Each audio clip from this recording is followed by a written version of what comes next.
ಓಂ ಶ್ರೀ ಸಾಯಿರಾಮ್. ಸಾಯಿ ಯುಗದಲ್ಲಿ ನಿರ್ಮಿತವಾಗುತ್ತಿರುವ ವಿಶ್ವಸೌಧದ 5 ಸ್ತಂಭಗಳು ಸತ್ಯ, ಧರ್ಮ, ಶಾಂತಿ, ಪ್ರೇಮ ಮತ್ತು ಅಹಿಂಸೆ. ಎಲ್ಲ ಮಾನವೀಯತೆಯ ಮೌಲ್ಯಗಳ ಮೂಲ ಪ್ರೇಮ. ಚೈತನ್ಯದ ಚಿಲುಮೆ ಪ್ರೇಮ. ಪ್ರೇಮಕ್ಕಿಂತ ಮಿಗಿಲಾದ ದಿವ್ಯತೆ ಇಲ್ಲ.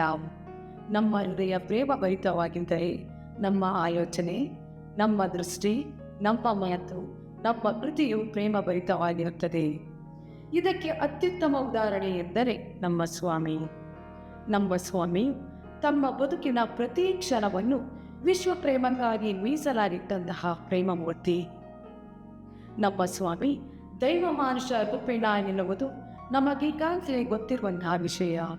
ಹಾಗೆಯೇ ನಮ್ಮ ಸ್ವಾಮಿ ಪ್ರೇಮ ಮಾನುಷ ರೂಪೇಣ ಎನ್ನುವುದು ಅಷ್ಟೇ ಸತ್ಯ. ಭಗವಾನ್ ಬಾಬಾರವರು ಮಾನವ ರೂಪದಲ್ಲಿ ಅವತರಿಸಿದ ದೈವಿ ಪ್ರೇಮ. ಸ್ವಾಮಿಯ ಸಮೀಪವರ್ತಿಗಳ, ವಿದ್ಯಾರ್ಥಿಗಳ ಅಷ್ಟೇ ಏಕೆ, ದೂರದ ಇದ್ದುಕೊಂಡೇ ಸ್ವಾಮಿಯ ಪ್ರೇಮಕ್ಕಾಗಿ ಹಂಬಲಿಸಿದಂತಹ ಅದೆಷ್ಟೋ ಪ್ರೇಮಾರ್ಥಿಗಳ ಬದುಕಿನ ಘಟನೆಗಳನ್ನು ಸವಿದಾಗ ನಮಗೆ ಸ್ವಾಮಿಯ ಪ್ರೇಮದ ಆಳ ತಿಳಿಯುತ್ತೆ.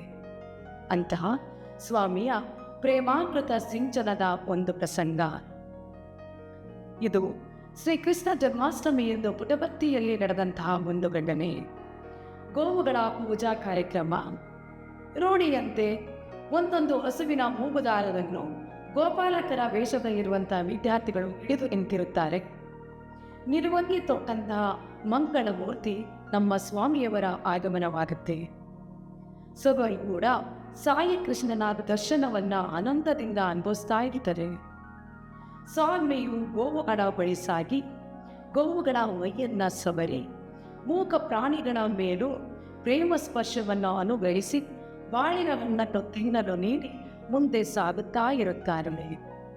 ಅದೇನಾಯ್ತೋ ಏನೋ, ಒಂದು ಹಸು ತಾನು ಹಿಡಿದುಕೊಂಡಿದ್ದಂಥ ವಿದ್ಯಾರ್ಥಿಗಳ ಬಲಗಾಲನ್ನು ಬಲವಾಗಿ ತುಳಿಯುತ್ತೆ.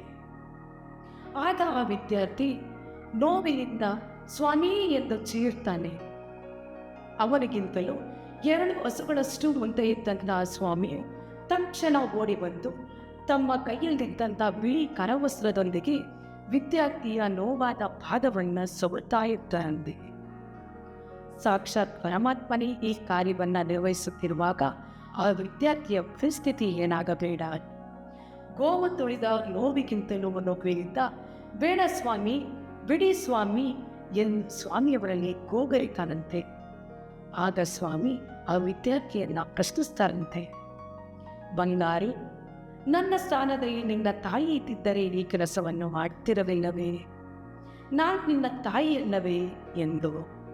ಆಗ ಆ ವಿದ್ಯಾರ್ಥಿಯ ಕರುಳುಗಳಿಂದ ಆನಂದಾಶ್ರು ಸುರಿಯುತ್ತೆ. ಇದು ಸ್ವಾಮಿಯ ಪ್ರೇಮಾಮೃತದ ಒಂದು ಸಿಂಚನದ ಒಂದು ಚಿಕ್ಕ ಘಟನೆ. ಇಂತಹ ಅದೆಷ್ಟೋ ಘಟನೆಗಳನ್ನು ನಾವು ಕಾಣಬಹುದು. ಸ್ವಾಮಿಯವರು ಹೇಳ್ತಾರೆ, ಪ್ರೇಮ ಎಂದರೆ ಕೊಡುವುದು ಮತ್ತು ಕ್ಷಮಿಸುವುದು. ಸ್ವಾಮಿಯವರು ನಮ್ಮಿಂದ ಬಯಸುವುದು 2 ಸಾಧನೆಗಳನ್ನು. ಮೊದಲನೆಯ ಸಾಧನೆ ಹೃದಯಾಂತರಾಳದ ಪ್ರೇಮ. 2ನೇ ಸಾಧನೆ ಮಾನವರನ್ನು ಸೇರಿ ಪ್ರತಿ ಜೀವಿಯಲ್ಲೂ ಕೂಡ ಭಗವಂತನನ್ನು ಕಾಣುವುದು. ಪ್ರೇಮ ಒಂದೇ ಶ್ರೇಷ್ಠ ಶಕ್ತಿಯ ಮೂಲ. ಪ್ರೇಮ ಶಕ್ತಿಯೊಂದೇ ಎಲ್ಲ ಶಕ್ತಿಗಳನ್ನು ನೀಡುತ್ತದೆ.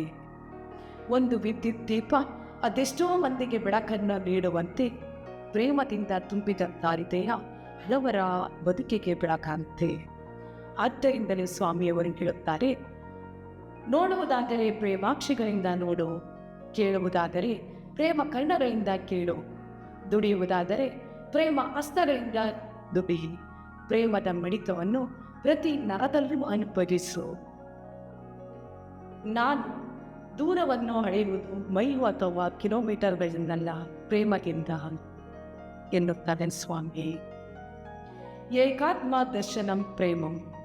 ಪ್ರೇಮದಲ್ಲಿ ಜೀವಿಸಿ ಪ್ರೇಮವನ್ನು ಹಂಚಿ. ಸಾಯಿರನ್.